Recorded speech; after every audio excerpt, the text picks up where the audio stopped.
Hello everyone, कैसे हैं आप सभी? Welcome to the channel. So today we are going to start our second session in the series of international relations current affairs, in which we are going to cover the current affairs question as well as the static part. As you see, the questions have been covered as per the latest patterns of the UPSC and the state PSC examination.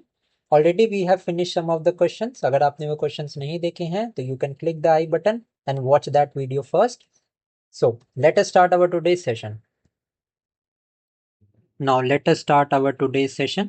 Now with all the questions, I will also tell you some of the important static as well as the current affair points so that आपका revision बहुत ही efficiently यहाँ पे cover हो जाए.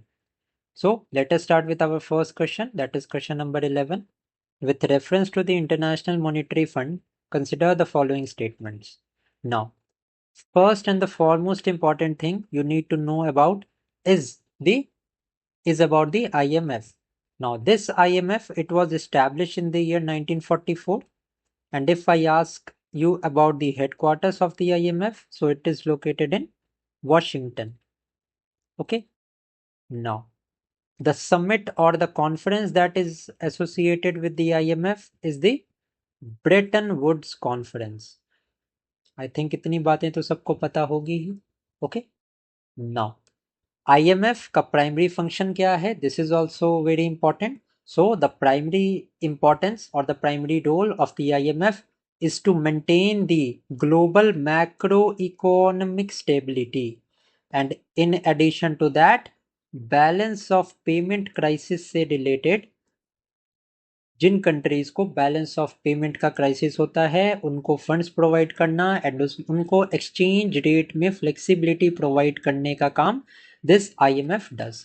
Now this is the same IMF that provided loan to India in 1991 when India was facing a balance of payment crisis, and in return of the balance of payment problems that of the India that IMF promised to solve. In return to that, India adopted a policy of LPG, that is the liberalization, privatization, and globalization. If I ask you who was the PM at that time, okay, so Narasimha Rao was the PM, and who was the finance minister who is responsible for introducing this LPG policy? This was Dr. Manmohan Singh. एक और बात आपको याद होनी चाहिए कि मनमोहन सिंह जो थे he has also been the governor of the RBI. Okay.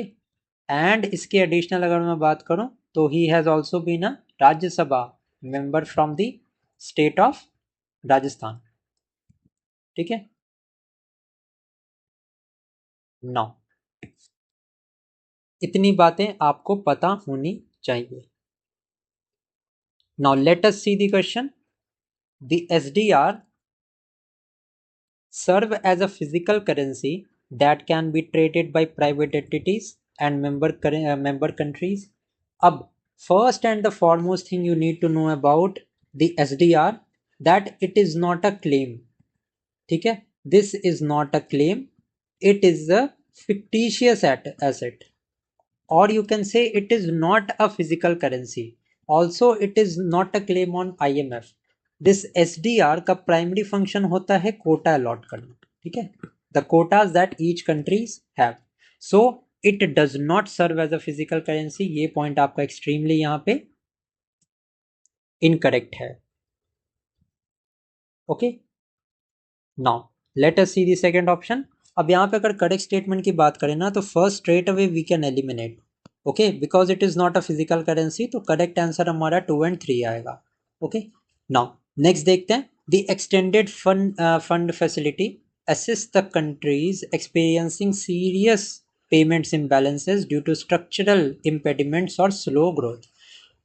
अभी हमने ये चीज देखी थी कि IMF का प्राइमरी फंक्शन होता है बैलेंस ऑफ पेमेंट क्राइसिस जो कंट्रीज फेस कर रही हैं उनको असिस्टेंस प्रोवाइड करना.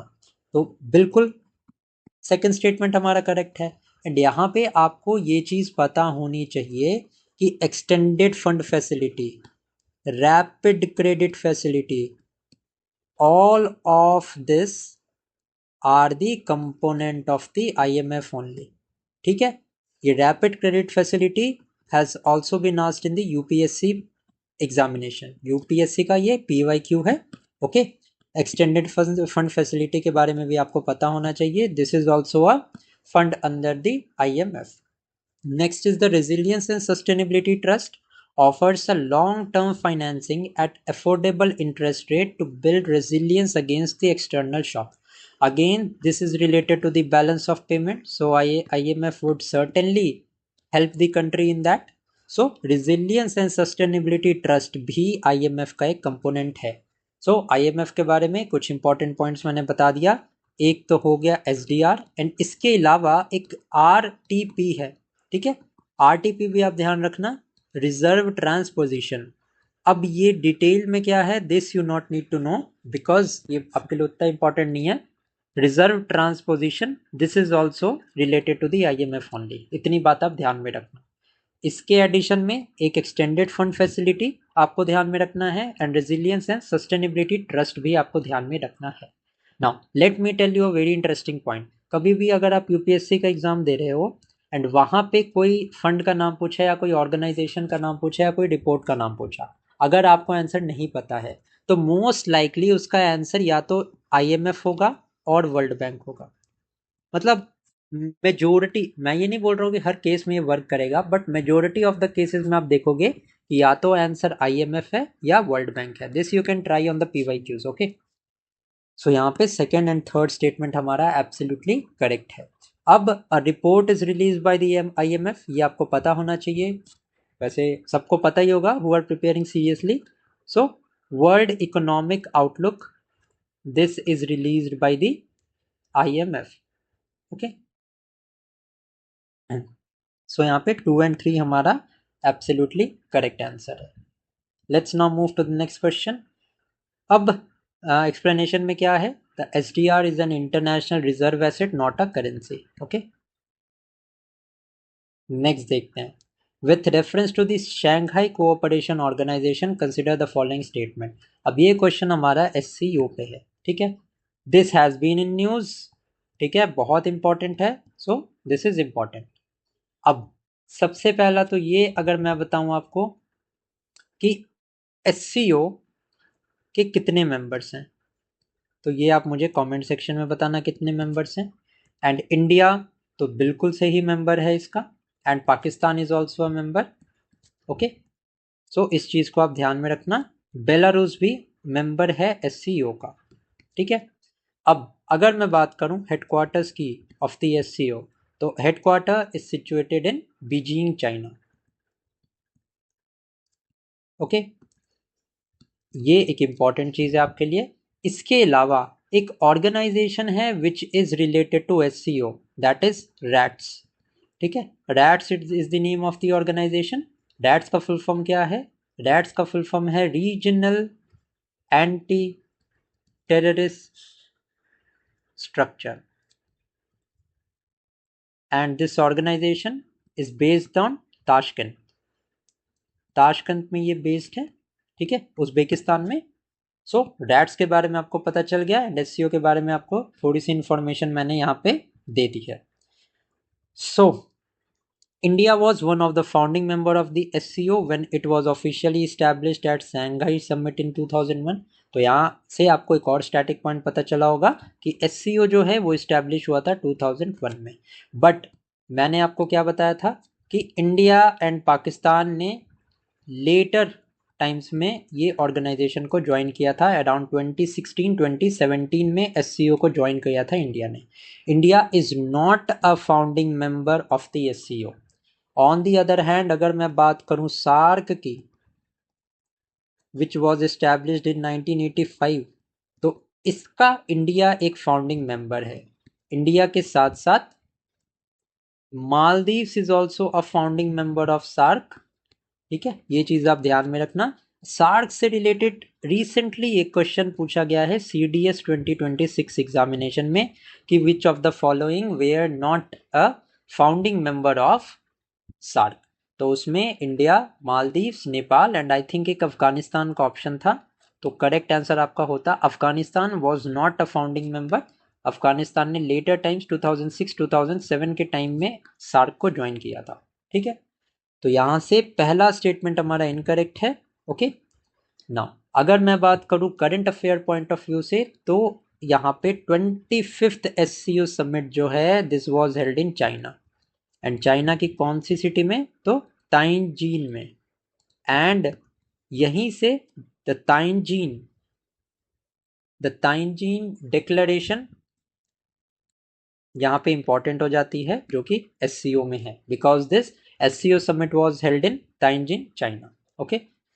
At the 25th SCO summit in Tianjin, the observer and the dialogue partner categories were merged into a single SCO partner country status, जो कि absolutely correct है।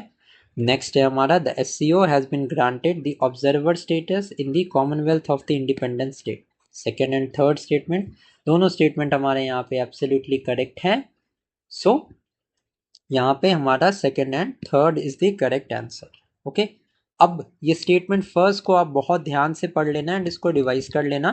That SCO was established in the year 2001 bye Russia, China, किर्ग Republic, Kazakhstan, Tajikistan, Uzbekistan. Okay, India became an observer in 2005 and India became a full member of SCO in 2017। ठीक है, मैंने अभी आपको बताया था ये। अब यहाँ पे इसको आप याद कैसे रख सकते हो, याद आप इसको ऐसे रख सकते हो कि यहाँ पे जितनी भी आपकी सेंट्रल एशियन कंट्रीज हैं वो सारी आपको नज़र आ रही हो। कौन सी सेंट्रल एशियन कंट्री ऐसी है जो यहाँ पे आपको नज़र नहीं आ रही है? एक ही तो है ना, तुर्कमेनिस्तान। तो बस ये ध्यान रखना, Turkmenistan is not a member of SCO। ठीक है, बाकी आप वहाँ पे डिराइव कर सकते हो खुद से by logical reasoning. Okay, so 2 and 3 हमारा यहाँ पे करेक्ट है, the first one is not correct, so B हमारा यहाँ पे करेक्ट आंसर होगा। ओके, समझ आ गया। Let's now move to the next question. अब next question and next organisation है हमारी WTO। अब क्वेश्चन को सॉल्व करने से पहले let me tell you an important static point about WTO। So अगर मैं आपसे पूछूं WTO फाउंड कब हुई थी, तो ये भैया 1995 में फाउंड हुई थी। एंड WTO ने रिप्लेस किसको किया था, तो गैट को रिप्लेस किया था, that is general agreement on trade and tariff. इसको रिप्लेस किया था and WTO became a new body in the year 1995।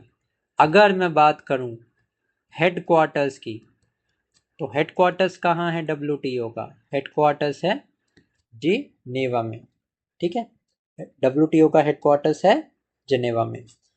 Now let us see the question.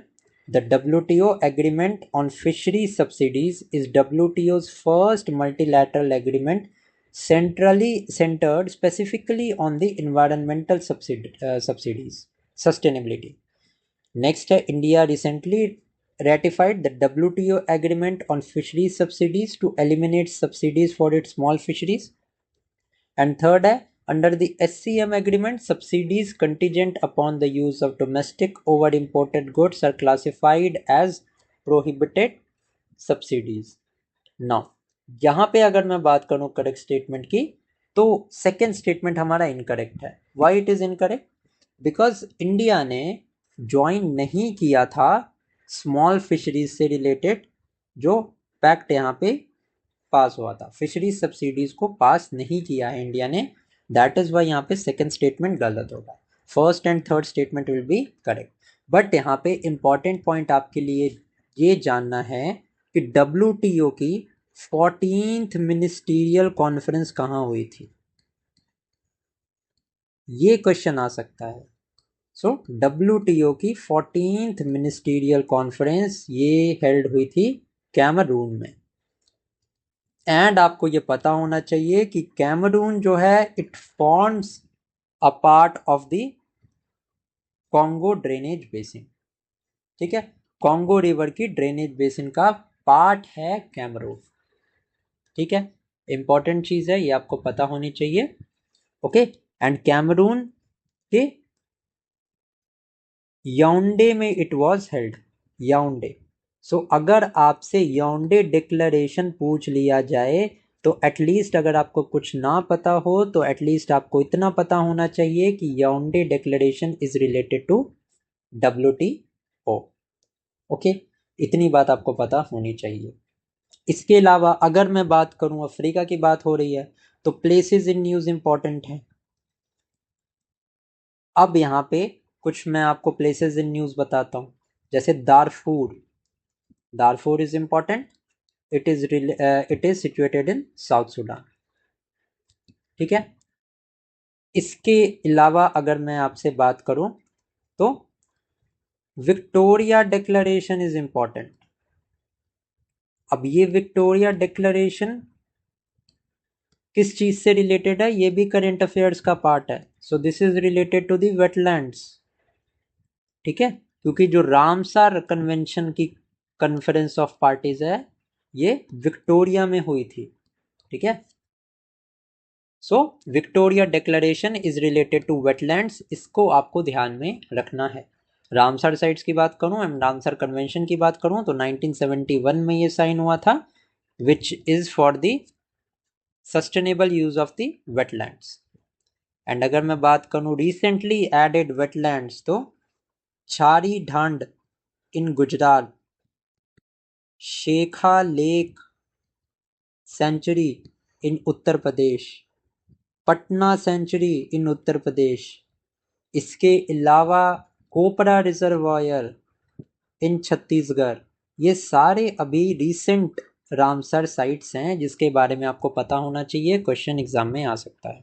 ठीक है, इतनी बातें आपको पता होनी चाहिए। बाकी इस क्वेश्चन को आप देख सकते हो, थोड़ा डेप्थ में क्वेश्चन है, बट इतना ध्यान रखना इंडिया ने रेटिफाई नहीं किया है फिशरीज सब्सिडीज को, and this would be all. ठीक है, फर्स्ट एंड थर्ड स्टेटमेंट ही हमारा यहाँ पे करेक्ट है। देखते हैं हम अपना नेक्स्ट क्वेश्चन। अब ये क्वेश्चन है इज ऑन दी G7। ठीक है, G7 की बात यहाँ पे हो रही है। अब G7 जो था, कौन कौन सी कंट्रीज मेंबर हैं ये आप मुझे कमेंट सेक्शन में बताना। चलो मैं बता ही देता हूँ। ओके, तो G7 एक्चुअली क्या है, तो G7 एक इनफॉर्मल ब्लॉक है। This is an informal block, and इस इनफॉर्मल ब्लॉक में कौन सी कंट्रीज हैं, तो जो हेवीली इंडस्ट्रियलाइज्ड कंट्रीज हैं वो इस ब्लॉक में आती हैं। अब कौन कौन सी कंट्रीज हैं, यूएसए का नाम आपके दिमाग में सबसे पहले आएगा। सेकेंड नाम आपके दिमाग में कनाडा आ सकता है, जो कि बिल्कुल सही है। फिर यूरोपियन कंट्रीज में जर्मनी आ सकता है, क्योंकि Germany is also very highly industrialised. Then आ सकता है फ्रांस। फिर आ सकता है दिमाग में आपके इटली। ओके, एंड इकलौती Asian country member of G7 is Japan. So हमारा कनाडा हो गया, फ्रांस हो गया, जर्मनी हो गया, इटली हो गया, यूएस हो गया, जापान हो गया, and then UK is also member. ठीक है, सो 1 2 3 4 5 6 7। नाउ 7 कंट्रीज अभी G7 की मेंबर हैं, एब्सोल्युटली करेक्ट। अगर मैं बात करूं 2025 की G7 की समिट कहाँ हुई थी, तो ये हुई थी कैम्सकास में, विच इज इन कनाडा। तो बेसिकली कनाडा में हुई थी G7 की 2025 की समिट। इतनी बात आपको पता होनी चाहिए।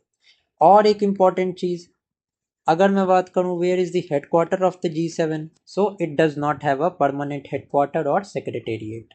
ओके, इतनी बात आपको पता होनी चाहिए। Okay, understood. नाउ अब आ जाते हैं हम डायरेक्टली क्वेश्चन पे। Now, G7 is a formal bloc of industrialized democracies with a permanent secretariat located in Geneva.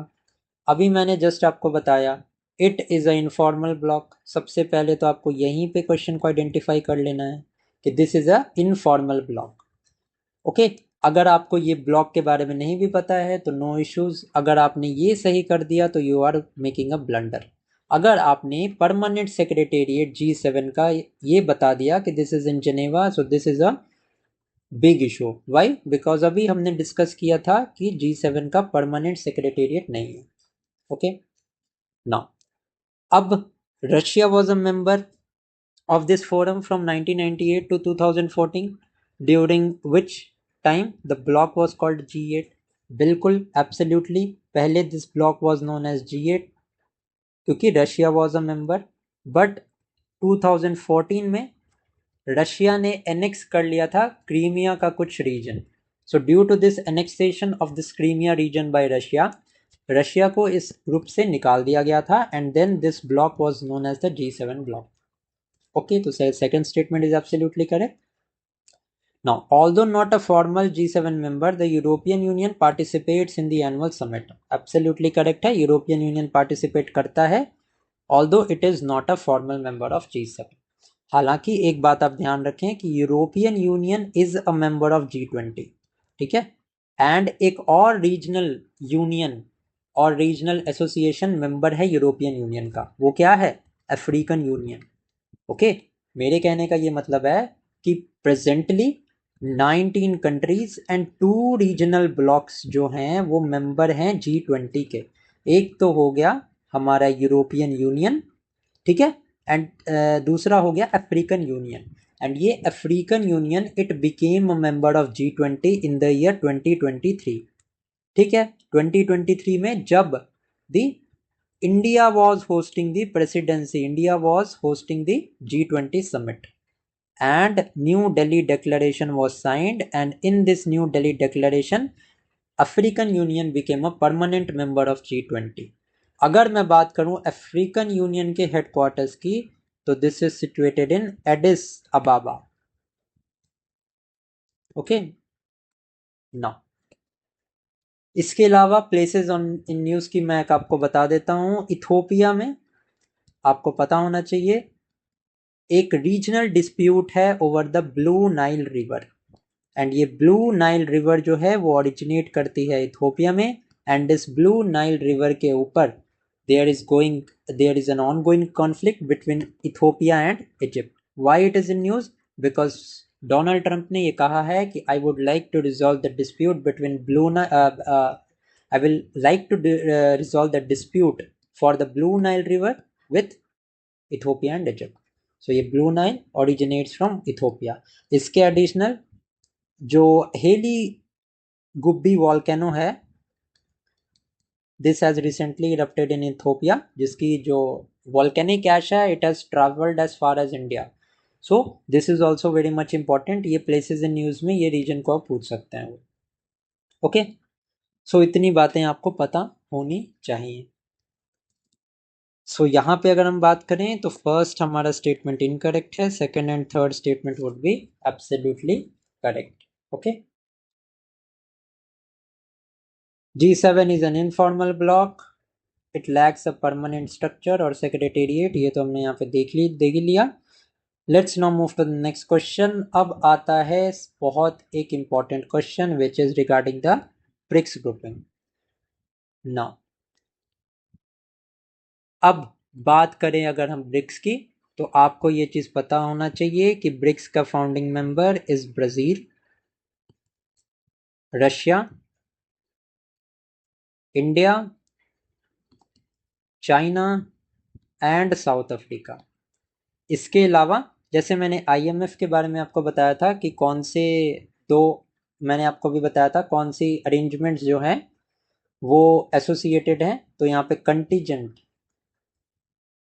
Reserve arrangement ये ब्रिक्स नेशन की हैं, एंड न्यू डेवलपमेंट बैंक भी ब्रिक्स नेशन का ही है। ओके, एंड रिसेंटली जो है Indonesia has become a permanent member of BRICS. So important किस लिए है? क्योंकि 2026 की जो ब्रिक्स समिट है ये कंडक्ट होने वाली है इंडिया में, इन न्यू दिल्ली। ओके, बात करें प्रेजेंट टाइम में हाउ मेनी ब्रिक्स मेंबर हैं, तो यहाँ पे 5 तो हमने देख ही लिया, that is Brazil, Russia, India, China, South Africa. In addition to that Egypt is also a member, Ethiopia is also a permanent member. इसके अलावा अगर मैं बात करूं तो UAE is also a permanent member, and Iran. Okay, and अभी presently Indonesia has also become a permanent member. So total 10 permanent members हैं BRICS grouping के। Let us now see the question. Indonesia recently become the first south east Asian member of BRICS, absolutely correct है। And the new development bank allocates the voting power strictly based on the capital contributed by each member, giving the largest economy the veto power. अब issue पता है क्या था? Issue IMF में ये था कि जो भी कंट्री जितना कैपिटल इन्वेस्ट करेगी उस हिसाब से उनको वोटिंग राइट मिलता है। सो इसीलिए आईएमएफ एंड वर्ल्ड बैंक जैसे इंस्टीट्यूशन में यूएसए एंड यूरोपियन पावर्स का बहुत ज़्यादा दबदबा है। एंड इनको काउंटर करने के लिए ही ब्रिक्स ने न्यू डेवलपमेंट बैंक बनाया था। तो आप मुझे बताओ, जब ब्रिक्स के न्यू डेवलपमेंट बैंक को टैकल करना है the monopoly of the IMF, तो क्या वो सेम वोटिंग स्ट्रक्चर रखेगा? नहीं रखेगा ना। तो द करेक्ट ऑप्शन यहाँ पे, जो करेक्ट स्टेटमेंट होता वो ये होता कि the new development bank allocates voting power not based on the capital, it is based on the principle of one member one vote. तो one member and one vote के ऊपर में ये सारा एनडीबी या new development bank is based. And अगर मैं बात करूं हेडक्वार्टर्स की न्यू डेवलपमेंट बैंक की, तो न्यू डेवलपमेंट बैंक का हेडक्वार्टर शंघाई में है, Shanghai China. Okay, so second statement हमारा यहाँ पे इनकरेक्ट है, first and third statement only here is true. Third statement देखते हैं, the BRICS pay initiative is a blockchain based payment service aimed at offering an alternative to the SWIFT network for settlements, जो कि absolutely correct है। So first and third statement हमारा absolutely correct है, second is not true. Okay, so see यहाँ पे हमारा correct answer होगा। Let us now move to the next question. The next question is, with reference to the Bay of Bengal Initiative for Multi-Sectoral Technical and Economic Cooperation, that is BIMSTEC, consider the following statements. Now, सबसे पहले तो you need to know about the members of the BIMSTEC, and members से भी पहले you need to know that BIMSTEC was established in the year 1997. Now, एक चीज आपको यहाँ पे ध्यान में रखनी है कि the BIMSTEC was established in 1997 and the SAARC was established in the year 1985। Okay, ये दोनों चीजें आपको दिमाग में होनी चाहिए। Next important point is about the headquarters of the BIMSTEC which is situated in Dhaka, Bangladesh. Okay, next, if we talk about the members of the BIMSTEC, तो Bangladesh is a member obviously. क्यों हमने बांग्लादेश को पहले कंसिडर किया? क्योंकि headquarters is in Dhaka. Okay, in addition to Bangladesh, Bhutan, then India and then Nepal, these are the members. Okay, and in addition to that, Myanmar is also a member and Thailand is also a member. Okay, इतनी बात आपको पता होनी चाहिए। Okay, next अगर मैं बात करूं about the economic progress of the BIMSTEC, तो it basically the BIMSTEC represents around 22% of the global population. Okay, now अब बात करते हैं इस क्वेश्चन के बारे में। India announced the establishment of BRICS Center of Excellence on Disaster Management and Sustainable Maritime Transport at the 6th BIMSTEC Summit. Okay, 6th BIMSTEC Summit में India ने इस्टेब्लिश करने का अनाउंस किया है the centre of excellence on disaster management and sustainable maritime transport. This is a very important statement. Okay, and ये statement correct भी है। Next is the BIMSTEC Charter, which confers legal personality on the grouping, was recently finalized and adopted at the 6th Summit in Bangkok, Thailand. तो जो 6th summit है अभी recently BIMSTEC की, वो Thailand में हुई थी, ये तो आपका करेक्ट है। बट ये जो बिम्स्टेक चार्टर है ना, ये 5th समिट में अडॉप्ट हुआ था। It was adopted in 5th summit, not the 6th summit. That is why हमारा सेकेंड स्टेटमेंट यहाँ पे इनकरेक्ट होगा। if we see the BIMSTEC Charter, it was finalized at the 5th summit in Sri Lanka. Okay, and yes, Sri Lanka is also a member. शायद मैं mention करना भूल गया था, Sri Lanka is also a member. Second statement हमारा incorrect है, तो obviously third statement would be the right one. That is, India is designated as the lead country for the security pillar. which includes counterterrorism, transnational crime, disaster management, and energy security. Okay, so 1 and 3 statement here are absolutely correct. You can see the explanation part. Okay, BIMSTEC में total 7 priority pillars हैं, and India is the lead country for the security pillar, and security pillar के basically 3 subsectors हैं, which is the counterterrorism, transnational crime, and disaster management and energy security. Let's now move to the next question, that is ASEAN. Okay, अब ASEAN के बारे में बात करें या association of south east Asian Nations की अगर मैं बात करूं, तो यहाँ पे सबसे पहले you need to know that it was established in the year 1967. Next अगर मैं बात करूं तो हेडक्वार्टर एशियान का is situated in Jakarta which is in Indonesia. Okay, now अगर मैं बात करूं एशियान की समिट कहाँ पे हुई थी, the most recent summit, so it was held in कुआला Lumpur. Okay, कुआला Lumpur Malaysia. Recently जो एशियान की समिट हुई थी. नाउ नेक्स्ट इंपॉर्टेंट पॉइंट कि टोटल 10 मेंबर्स हैं एशियान के, बट अभी रिसेंटली एक न्यू एडिशन हुआ है of Timor Leste. So Timor-Leste has become the 11th member of the grouping ASEAN. ठीक है, and Timor-Leste is also known as the East Timor. ये भी बात आपको पता होनी चाहिए. This can be asked in your examination. Okay. अब हम देखते हैं statement. Current affair point of view से जितने भी क्वेश्चंस थे मैंने आपको बता दिया है. ठीक है, एंड इंडिया एंड आसियान की जो समिट है ये भी कुआला लंपुर में ही हुई थी. इस बात को भी आप ध्यान में रखना. ओके, अब बात करते हैं about the question. Timor-Leste recently joined ASEAN as its 11th member and is the only Asian nation located completely in the southern hemisphere. So this statement is absolutely true. ठीक है, क्वेश्चन स्टेटमेंट एग्जाम में आपको ऐसे ही बना सकते हैं वो कि एशियान का न्यूली और the 11th member is Timor-Leste, and Timor-Leste is the only Asian nation that is located completely in the southern hemisphere. Okay, अगर आपने ज्योग्राफी को थोड़ा सा भी पढ़ा होगा, फिजिकल ज्योग्राफी के पोर्शन को, तो you will know that most of the land mass is situated in the northern hemisphere and most of the ocean is there in the southern hemisphere. And because of this phenomenon only कि land mass कम है southern hemisphere में, westerlies generally southern hemisphere में flow करती हैं, जो कि आपको पता ही होगा. Roaring 40, furious 50, shrieking 60s.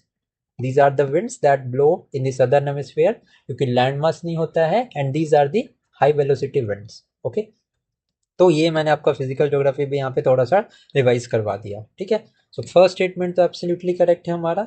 Next statement देखते हैं. India elevated its ties with ASEAN from a strategic partnership to a comprehensive strategic partnership in 2022. Absolutely correct है. Now, the ASEAN Summit, the highest policy-making body of the grouping, is mandated to meet annually once a year. अब the third statement is not right. Why it is not right? Because the ASEAN Summit takes place twice a year. ठीक है? And hosted by a country holding the ASEAN chairmanship. ठीक है? So, the Asian Summit happens twice a year. So, third statement यहाँ पे हमारा incorrect हो जाएगा. Only the first and second statement will be true. So A हमारा यहाँ पे करेक्ट आंसर होने वाला है. ओके, नेक्स्ट है another important organisation. Okay, with reference to the Quad. अब क्वाड के बारे में बात करें तो which 4 countries are the member of Quad. सबसे पहले तो इंडिया, देन है यूएसए, देन है Japan, and the last one is Australia. Okay, अगर मैं बात करूं क्वाड के हेडक्वार्टर्स की, तो quad does not have a headquarter of its own. ठीक है, एंड अगर मैं मोस्ट रिसेंट क्वाड समिट की बात करूं तो this was held in USA, and USA में विल्मिंगटन में. Okay, that is why this Wilmington declaration is related to Quad, and the Quad of the year 2026 it is likely to be hosted by India. Okay, इतनी बातों को आपको ध्यान में रखना है। ओके, नाउ क्वाड से रिलेटेड है एक कैंसर मूनशॉट इनिशिएटिव, इसके बारे में भी आपको याद होना चाहिए। Cancer moonshot initiative, this is a initiative of Quad, so इसको आप ध्यान में रखना, this can be asked in the examination. Okay, अच्छा वो तो दिया ही, यहाँ पे मेंशन दिया है। Okay, the Wilmington declaration launch the Quad cancer moonshot initiative with initial focus on the cervical cancer in the Indo Pacific, absolutely correct statement है। Okay, now cervical cancer is among the second most prevalent cancer type in women's, and यहाँ पे HPV vaccine जो है it is for the cure of cervical cancer. Now अगर मैं बात करूं, there are two types of cancer which are curable. एक तो होता है liver cancer which is curable through vaccines, and दूसरा होता है सर्विकल कैंसर। तो ये science and tech point of view से दिस फैक्ट बिकम्स इंपॉर्टेंट, ये आपसे पूछ सकते हैं। Okay, so first is absolutely true. Second statement अगर देखें तो the maritime initiative for training in the Indo Pacific, that is the मैत्री, is a regional partnership aimed at boosting maritime monitoring using the Indo-Pacific Partnership for Maritime Domain Awareness. Absolutely हमारा second statement भी यहाँ पे correct है। Next is the first ever Quad at Sea ship observer mission was recently launched exclusively by the navies of the 4 member countries. अब ये जो Sea ship observer mission है ना, this has not been launched by the navies but by the coast guard of the Quad nation. Okay, so ये coast guard का एक initiative है, ना कि नेवी का। ओके, दैट इज वाई यहाँ पे थर्ड स्टेटमेंट हम डायरेक्टली एलिमिनेट कर सकते हैं, first and second will be right. ठीक है, नाउ कोस्ट गार्ड की बात करें तो कोस्ट गार्ड ऑफ इंडिया से रिलेटेड एक इंपॉर्टेंट ऑपरेशन है which is known as operation Olivia. Okay, this operation Olivia was related to protecting the olive ridley turtles. Olive ridley turtles जिनका की IUCN status vulnerable है। Okay, तो इस बात को भी आप ध्यान में रखना। सो यहाँ पे A will be the correct answer, third statement को हमने कर दिया eliminate. Next is with reference to the economic community of West African state इकोवैस। अब यहाँ पे इकोवैस के रिगार्डिंग आपको ये पॉइंट पता होना चाहिए कि 3 वेस्ट अफ्रीकन स्टेट्स हैं जिन्होंने एग्जिट किया है इकोवैस से। कौन से स्टेट्स हैं ये? सबसे पहला तो है माली, देन है niger, and the last one is Burkina Faso. These are the 3 states which have these are the 3 countries that have exited from the ECOWAS. Okay, अब देखते हैं। It was established in 1975 by the Treaty of Lagos to promote cooperation and integration for an economic union in Western Africa. Absolutely correct है, generic type का statement है। Now ECOWAS successfully established a free trade area in 1990 and adopted a common external tariff in 2015. This is also very much correct. Third statement है, the headquarters of ECOWAS secretariat is located in Addis Ababa Ethiopia. मैंने आपको क्या बताया था? Addis Ababa में African Union का headquarters है, and we have already seen that African Union became a permanent member of the G20 summit. ठीक है, G20 ग्रुपिंग्स का परमानेंट मेंबर बना है African Union in the year 2023 during the G20 summit when it was conducted in India. Okay, now ECOWAS का headquarter कहाँ है? So this is in Abuja, Nigeria. Okay, मैंने बताया Aedes अबाबा host the African union headquarters, Abuja in Nigeria. Abuja in Nigeria is the headquarter of ECOWAS.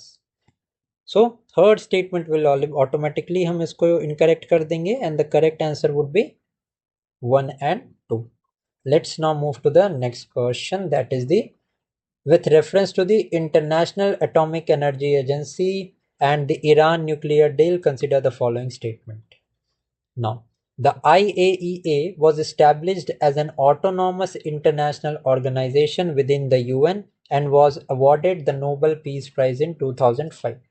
So, first statement is absolutely correct.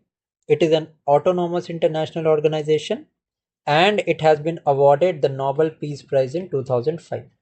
Next is IAEA is a formal member and the enforcement body of the Treaty on the Non-Proliferation of Nuclear Weapons.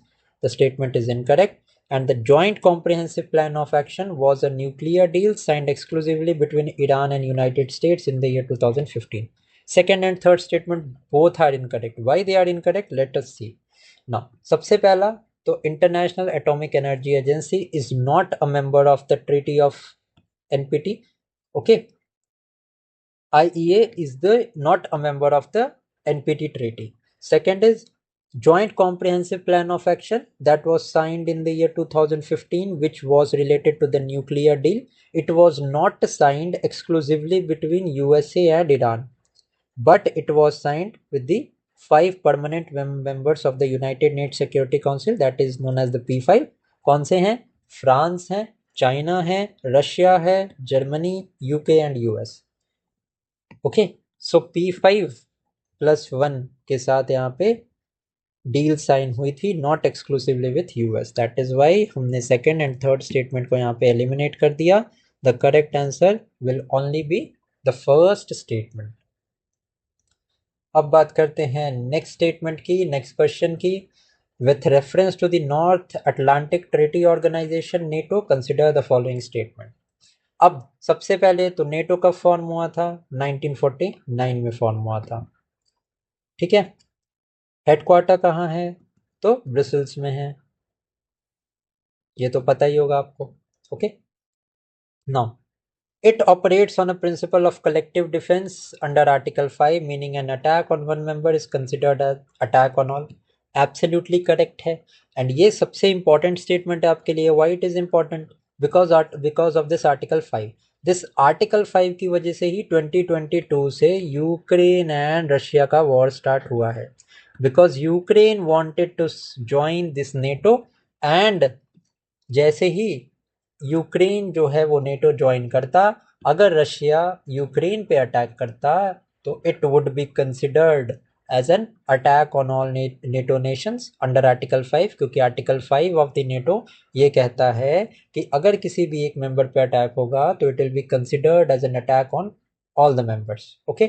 And Russia doesn't want the NATO on the door steps. ठीक है. And that is the reason why ये सारा पंगा पड़ा हुआ है. तो first statement तो एब्सोल्युटली हमारा करेक्ट है. Second statement is Finland is the latest country to join NATO making it a 32 member alliance. No, Finland is not the latest member, but कौन सी कंट्री है? स्वीडन है लेटेस्ट मेंबर नेटो का, not Finland. ठीक है. So NATO 32 member alliance है, but Sweden is the latest member. That is why हम यहाँ पे सेकेंड स्टेटमेंट को जो है वो एलिमिनेट कर देंगे. फर्स्ट एंड थर्ड स्टेटमेंट हमारा करेक्ट होगा. ओके. अब थर्ड स्टेटमेंट देखते हैं. The Daytona piece agreement reached at the NATO Parliamentary Assembly put an end to the Bosnian War in 1995. This is pretty much related to the static point. इसको आप देख सकते हैं, important हो सकता है. अदरवाइज इतना ज़्यादा डेप्थ में जाने की ज़रूरत नहीं है, बट ये आप समझ लेना कि हाँ, नेटो पार्लियामेंट्री असेंबली ने बॉस्नियन वार 1995 को एंड करने में एक सिग्निफिकेंट रोल यहाँ पे प्ले किया था. सो first and third statement will B correct. Next देखते हैं इंटरनेशनल क्रिमिनल कोर्ट. अब यहाँ पे जैसे ही आपने आईसीसी या इंटरनेशनल क्रिमिनल कोर्ट देख लिया, आपके दिमाग में एक बात स्ट्राइक हो जानी चाहिए, the difference between ICC and ICJ. अब दोनों का हेडक्वार्टर्स जो है वो हेग में ही है. ठीक है. Hague in Netherlands. Now sorry, दोनों का हेडक्वार्टर्स हेग में है. Yes, this is true. Next important point is ICJ एक स्पेशलाइज्ड बॉडी है यूएन की. So international court of justice comes under the United Nation, but international criminal court private individuals, corporations के against जो cases होते हैं उसको deal करता है, and it is not a body of the United Nation. Okay. इतनी बात आपको एटलीस्ट पता होनी चाहिए. अब हम देखते हैं question. It is the world's first permanent international criminal court established by the Rome Statute. बिल्कुल करेक्ट है. Next is it has the jurisdiction to investigate, prosecute and try both individual and the member state. अभी मैंने आपको क्या बताया कि ये जो इंटरनेशनल क्रिमिनल कोर्ट है this is related to the individuals. Okay, but member states, genocides, इनसे रिलेटेड जो भी केसेस होते हैं इसको ये डील नहीं करता है. Okay, the ICC has jurisdiction to investigate, prosecute and try individual but not groups और state. So this statement is incorrect. Okay, third statement हमारा बिल्कुल करेक्ट है कि India, Israel and United States are not a party to the Rome state statute which led to the foundation or establishment of the international criminal court. So first and third यहाँ पे correct है. The second statement is not true as you can see. So हमारा यहाँ पे C will be the correct answer. Next question है, International Labour Organization established हुआ था 1919 में by the Treaty of Versailles which ended the First World War. Absolutely correct statement है. Next देखते हैं, the maritime labour convention which advocates for seafarer rights is a non binding guideline for member state.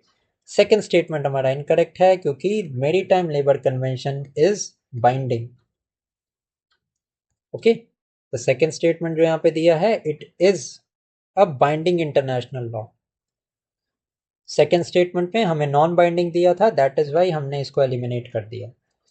Now, the ILO recently adopted the Biological Hazard in the Working Environment Convention 2025, which is the first international instrument addressing such hazards.